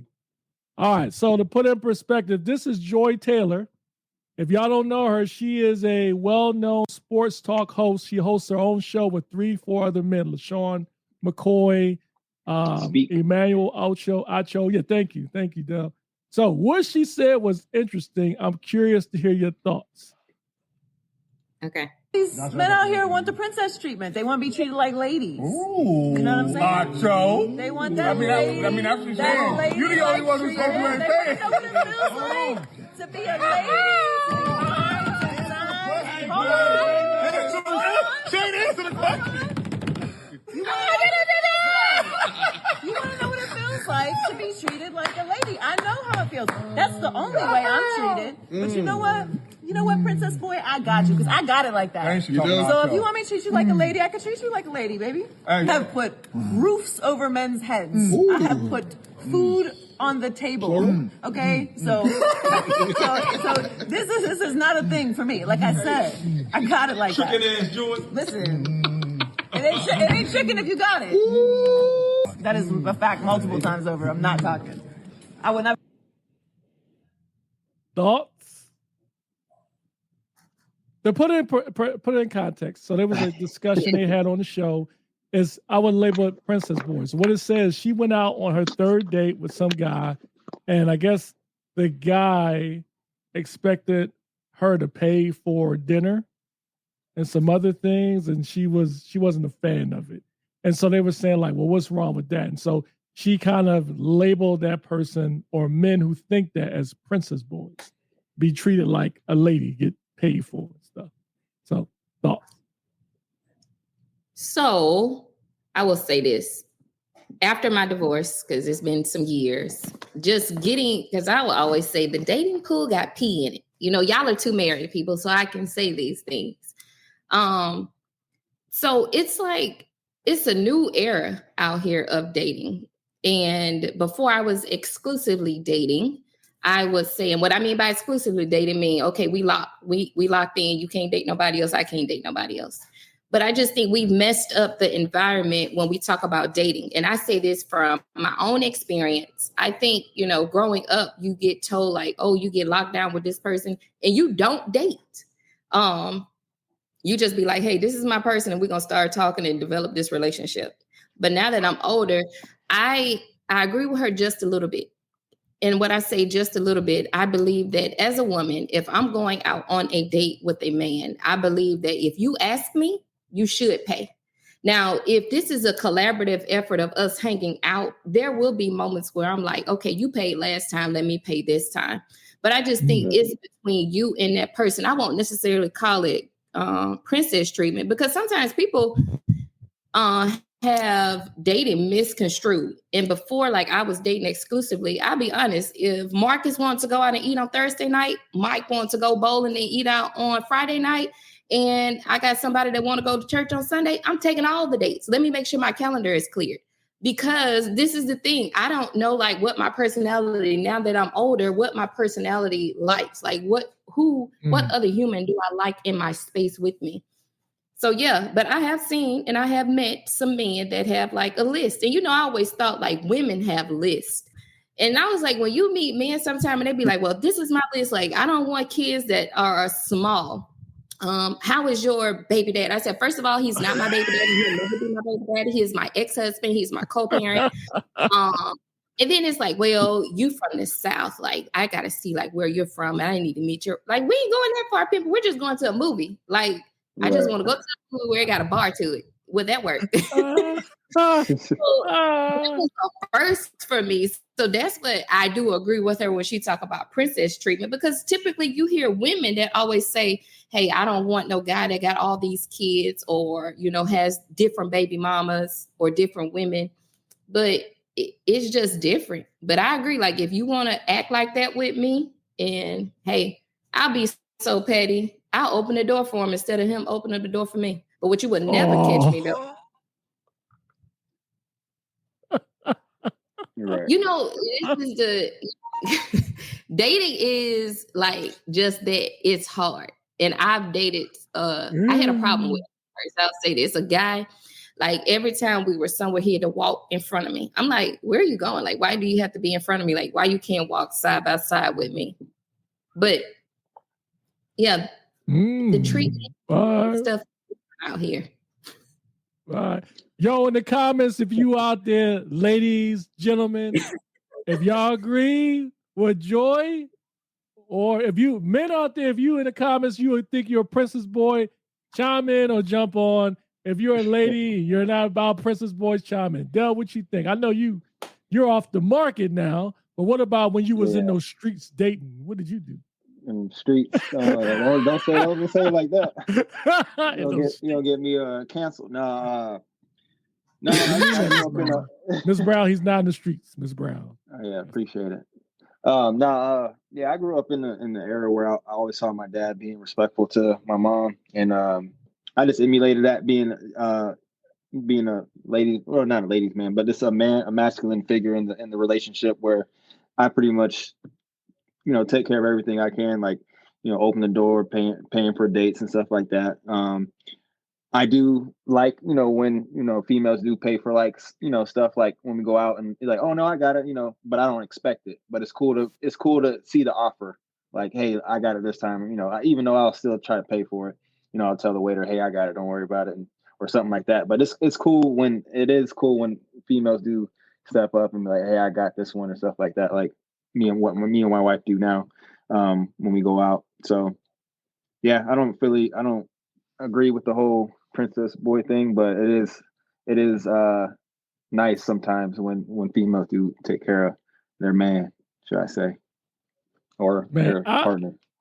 I wouldn't say I'm a princess boy, but I tell you, ain't nothing sexy to see the woman pull out that credit card and they gonna pay. Yesterday, Mrs. Council pulled out the card and she got washed and dry. Ooh, that was sexy. Man, because like I was, Del, you can attest, you had that card ready, right? But then she's like, no, I got it. Oh, that makes me melt, bro. That makes me melt. But I will say, it's interesting today when it comes to relationships now. It's like, back in the day, Del, to your point, like you saw your father treated ladies and stuff, and you kind of emulated that, opening the door and stuff. Kind of walking on the outside from the curb with your lady and stuff like that, stay in the front. But there's not all, but there's some ladies out there that don't appreciate that anymore. It's almost like they say it's there's no need for it. But I think it is to some degree. Right. But I think the unfortunate thing is some men, not all, but some men have taken that on the chin. Like, okay, I'm not going to do it anymore. And I don't have a daughter. I wish I did. But if I had a daughter, I would say, whoever you're with, they should be honored to be with you. and they need to earn your respect for you to be with them. So that means if they invite you out, it's expected they're going to pay. Now, if you invite them out, they're going to try to pay, but at least you offer. And for men and women out there, when y'all go out to a restaurant, somebody offer you up there, I'm guilty of it too. Like if you're going to buy my drink, I may not be thirsty, but I'm going to get them drinks because it's free. I don't think there's nothing wrong with that. I mean, personally, my opinion. It's not. And Pete, let me put something up real quick for you about what I meant about that door. So I'm going to open up the door because first I'm going to be driving the vehicle and then I'm going to climb over from my driver's seat to the passenger seat and I'm going to open the door like that. I'm not walking out of my door. That's what I mean. Real right there. That's real. Yeah. What movie was that in when they did that? What movie was that? I think Usher said that in the song. I want to say it was like it was a well-known movie. No, we're gonna get out the same door. Yeah. I can't remember, but man. Oh yeah, I want to answer Samel's question. What the hell does Samel say? Yeah, we got two accounts. We have our joint account where we pay our bills and mortgage and the mandatory priority stuff, and then we have like our fun account where I put a certain amount in my account and she puts her a certain amount, and then it's our fun money. So yeah, just for clarity. It took me a while to do that though. Like I was all like selfish, like I want my money, and I'll just pay the bills off my own personal. But then it grew on me, and we finally came together. But yeah. Okay. All right. Good. So Jess, at what point when you were dating, at what point, what gives you, or what sign, or does it just happen naturally for a guy to know that he's in there? Like you guys are boyfriend, girlfriend. Like what is it? So when they say opposites attract, for me, I know I don't need opposites attract. Like I need to know like who I'm dealing with. Just give me somebody like me, because I know sometimes like I need to be put in time out. But at the same time, I know because I know Tony will laugh if he does, and when he does see this, I used to laugh when people be like, "Oh, I'm sure you just walk all over Tony," and I'd be like, "Okay, that's because you don't know Tony." I know, and it was never like that. I just know I need a man that has a high level of aggression, but knows how to bring it down, just like me. Like I have a high level of aggression, because I identify as being alpha. I just need a person who is also alpha. But in that space, can we come together and complement and collaborate with each other? Like that's all that I offer. But I know the person is right for me is when it's intellectual. One of the things I hated with relationships is especially when you start dating someone who's like, well, what is your love language? I'm not going to tell you. You can find out. Like, let's spend time together so that you can see about me. Like, I'm not giving you a checklist or a shortcut. Right. The other piece, like I've dated guys that have dated women who are very beautiful, but they are very materialistic. So like dating someone who thinks that they can buy your love. Now that was overwhelming for me because I'm like, that's not my love language anyway. But two, it's almost like I had to sit sometimes with myself with dating. And I'm just like, oh my God, like, is this what it's like out here? And at first I was like, I dress too conservative. But to that old school point, it's like, I am a conservative person and it's okay to still have my values, in the forefront when I'm dating. But that's what I mean. Like dating is wild because you see all this stuff on social media and then people think like, hey, I want these relationship goals. But bottom line for me, when I know my man and I are locked together is when he can add value to me. Don't take away from me. That's all I'm looking for. Like, do you stimulate me mentally, intellectually? Like, can we talk about things? Like, I hate so no slight to guys out here, but I hate when a guy's talking to me and you talking about damn shade room. Like, boo-boo, like, I don't want to talk about that all the time. Like, even for me as a female, I enjoy sports. Like, we can go to a sport, like, games. Like, I could talk sports with you all day.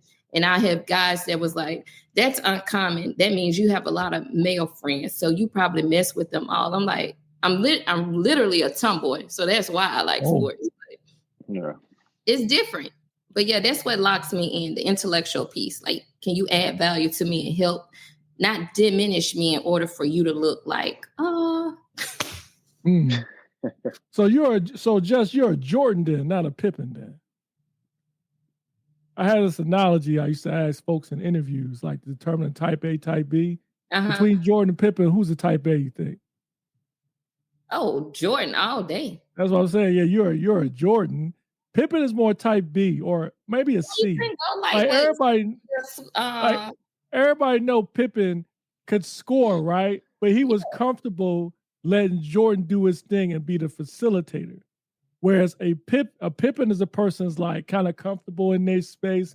They don't have to be the lead scorer, but at the same time, their dish is dangerous. Whereas Jordan is a bulldog. I would say Jordan and Kobe is the type A. No, you like a Pippen or a Jordan? I'm like Cynthia Cooper and Cheryl Swoops. Okay, not Caitlin Depends Clark. on the situation. I can be both. This depends on the situation. Yep. All right. Okay, player. Hybrid. Yeah. I think I'm more of a Pippen. I don't think I'm a Jordan type of person. More like a Pippen. Okay. All right. So we've got about maybe 15. What does Samel say? They suckers. AP questioning why you like. Pete said what the Duck Award. Man, tell. Look, Samel. Look, I know Boston's in the playoffs, man, but nobody. You should have got on anyway. You talking on the comments. I thought you was real, bro. I thought you was gonna get on, but I see you ain't about that, like partner. Anyway, all right. So, what the Duck Award? So here's the thing. Before I present it, what I want to do is present Exhibit A of the person who deserves a What the Duck Award. So for all the folks that's listening, we do What the Duck Award once a month because we do shows every 2 weeks. So we always present the What the Duck Award at the end of the month on the corner. So there was quite a few people that could have got it. For instance, Marjorie Taylor Greene could have got it. I was even considering Caitlin Clark when she made that mistake during the game when she got the technical and turned to a 3 or 4 point play when they lost. Yeah. But obviously, I think this is not going to surprise a lot of people who I'm going to select. So I'm just going to throw it up here to illustrate it. Drum roll, please. This guy. Well, after this quick commercial. I don't know why I'm not playing. All right, well, yeah. So anyway, this guy, as you know, Puff Daddy, Sean Combs, as you know it, P. Diddy, came out and he actually apologized for this video that has gone viral around the world of his unfortunate incident between him and his ex-girlfriend, Casey Ventura. So the reason why I felt like he deserves the What the Duck Award is not only for this that happened years ago, but for the fact that he actually went online. Can y'all see this part? Yeah. Yeah. Okay, I'm just going to play a little bit of it. Now you can play the darkest times in your life. Sometimes you got to do that. I was f***ed up. I mean, I hit rock bottom. But I make no excuses. My behavior on that video is inexcusable. I take full responsibility for my actions in that video. I'm disgusted. I was disgusted then when I did it. I'm disgusted now. Desi Banks said he was reading off a teleprompter when he spread that. So no, he was right there with Russell Simmons. Russell Simmons was on the other side holding it up for him. Yeah. So I think that was pretty obvious who would deserve the What the Duck Award this week. So curious to hear y'all thoughts on this video. Do y'all think it was sincere? Do y'all think it was just him trying to avoid more of the stuff that he's going through legally or what? Yeah, I don't think it was. I don't think neither. Yeah, go ahead.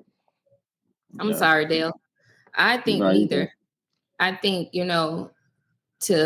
he's trying to validate his actions at this juncture. Because I go back to what he said when she first came out with it. It was like, this isn't true. So it's like you had so many people believing you, especially people go back to the Me Too movement. It was like, women are empowered, but you have actual footage where you treated her like an animal, like worse than an animal. And there's nothing for it. And I don't know why he even made that apology or why he attempted to, because it was not sincere. Yeah, same thing. He just did it because it got leaked out. He was quick to pay her off, just for hush money, stuff like that. And he's just trying to cover his tracks to lessen the amount of animosity and cancel culture, if you could say, that's coming his way, and legal allegations that's coming his way. So he's just quick to hop on a quick live and try to cover up his tracks. So a lot of people are following him too. So I think he knows what's coming. Yeah, I think what's sad is, I think somebody, I forgot what show I watched, but they was comparing what he did to what R. Kelly did. The only thing I would say is it's disturbing that there's probably more people out there in that industry doing this crazy stuff. And it's unfortunate that, you have women, even men, that's exposed to this type of treatment. And a lot of them don't believe them. And then when it comes out in this video, how many people actually believe that he did when it came out? I don't know. But when you see it and everyone's like, oh, this is disturbing, this is terrible to watch. Like, you do remember this happened when she came out with the original claim. Yeah. So that type of lifestyle, it just goes to show you there's people out there trying to live their dreams. They go out and they trust someone, and then this happens.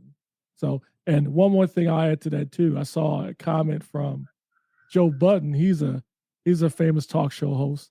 I guess his girlfriend saw Joe Budden's reaction, and she kind of pounced on him and said, well, yeah, you threw me down the stairs at one point. So you don't know what's going on in people's houses. So that's very unfortunate. Let's see, Samel Brown, what does he say? Go ahead, Jess. Jess, I'm sorry.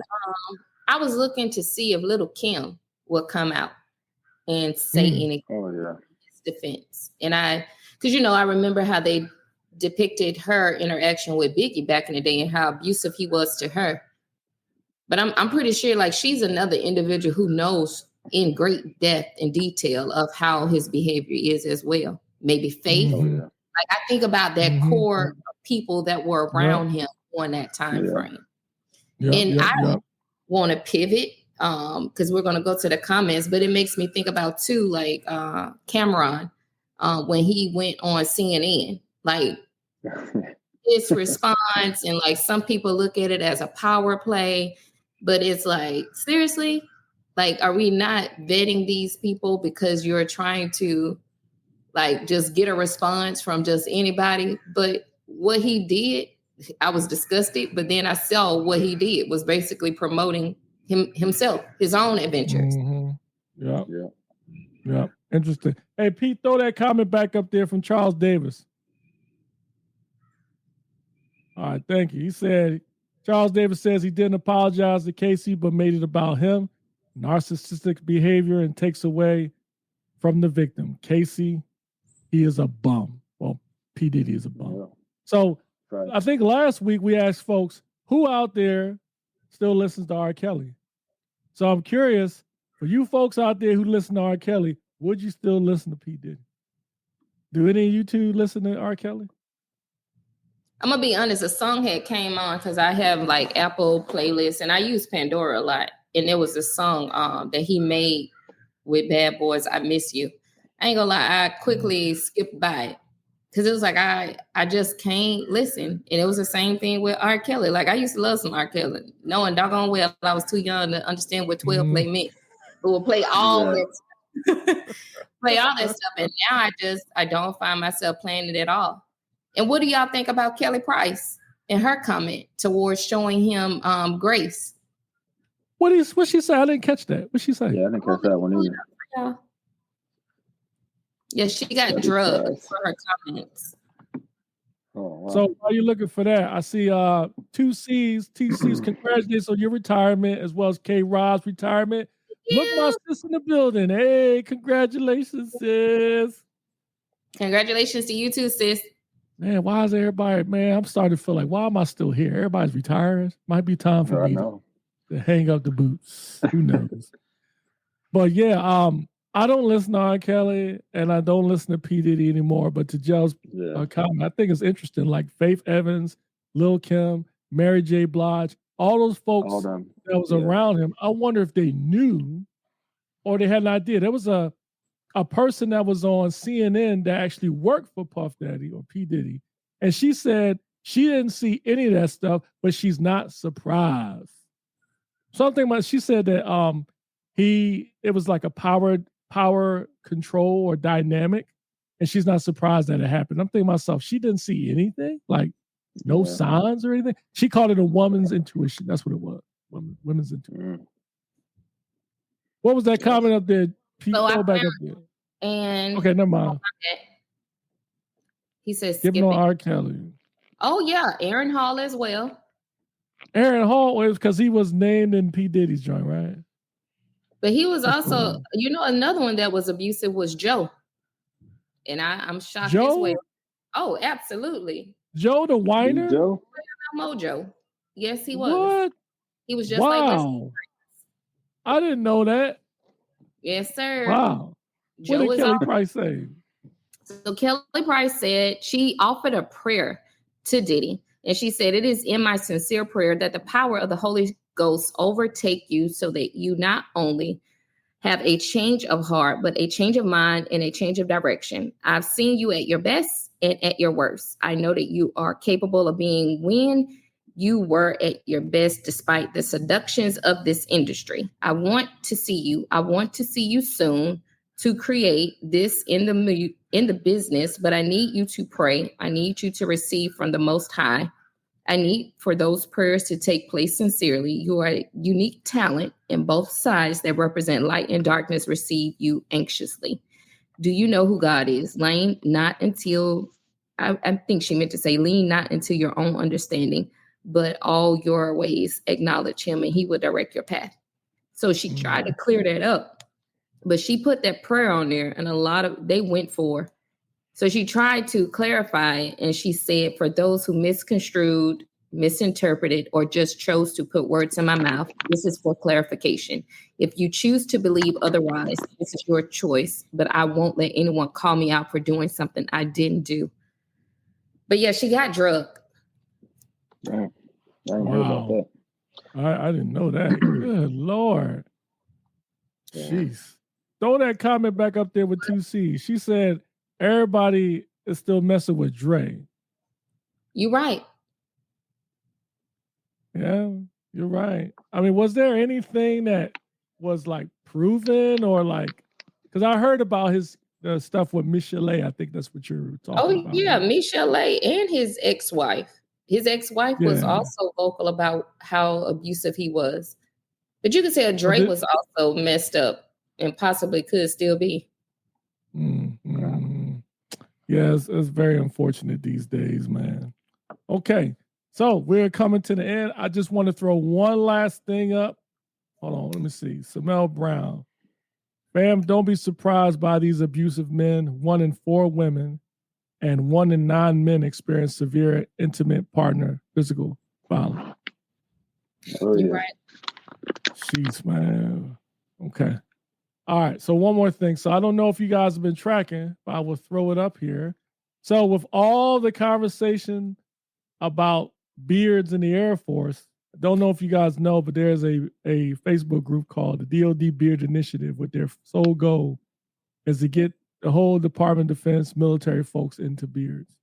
And so maybe it appears they may get some traction, because recently the House just passed a motion, and I think you can see it here, to do a pilot program in the Airmen and Space Force where folks can wear beards at certain units as a testing phase to check for morale, discipline. Here is growth on discipline, morale, and unity in the ranks.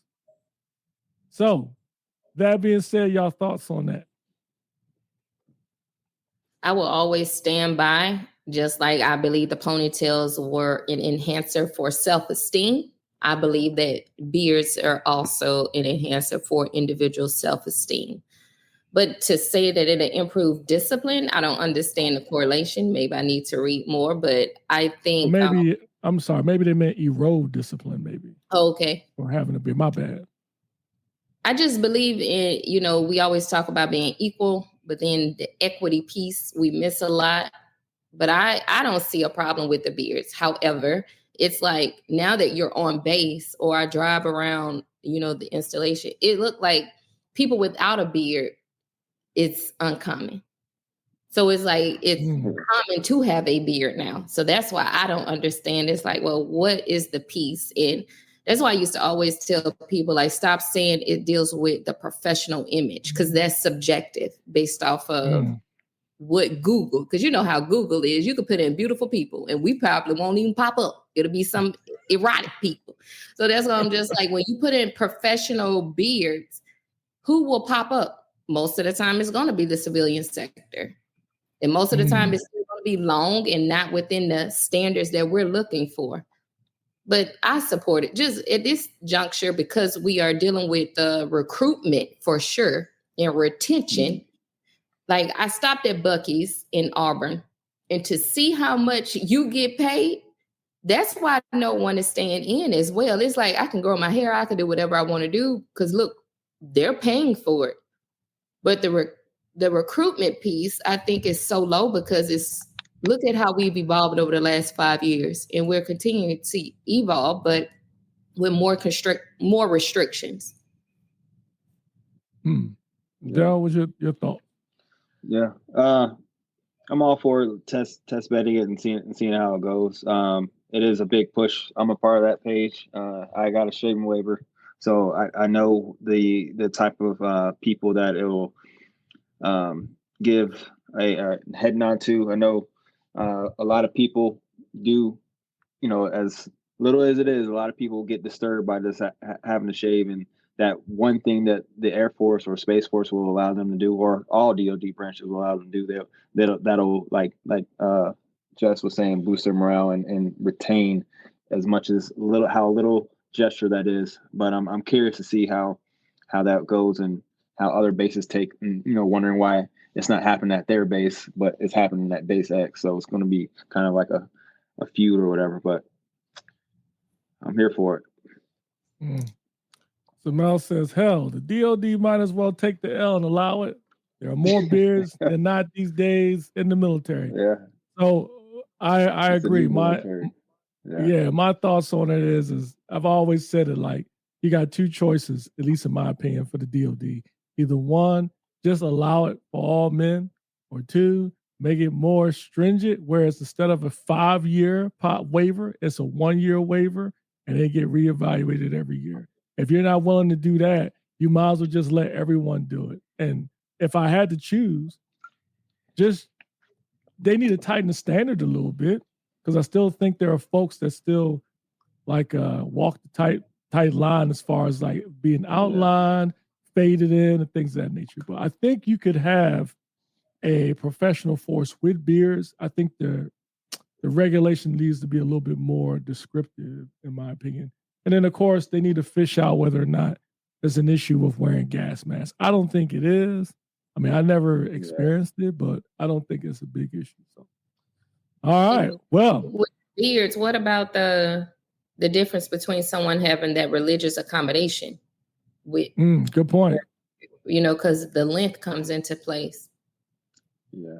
Oh man, that's the money shot right there. Like, when you think about, that's the money shot. When you think about gas masks, we allow religious accommodations to grow way out. You can argue, why does folks with a waiver that can't do the same thing? So, and that is man, that's a good point, Jay. That's the money shot right there. All right.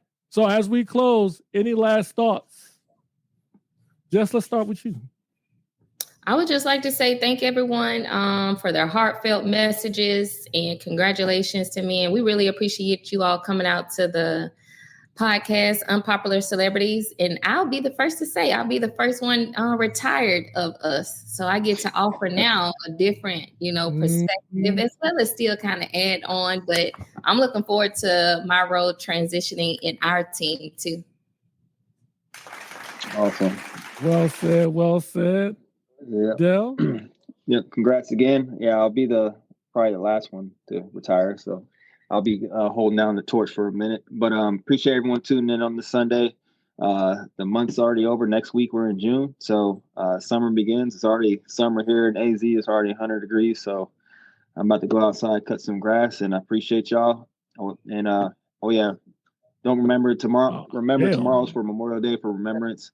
If y'all, So think about those that were before us that paid the ultimate sacrifice. And we'll see y'all on next week for the first show of the month. Great point. Yes, happy Memorial. I'm sorry, I'll take that back.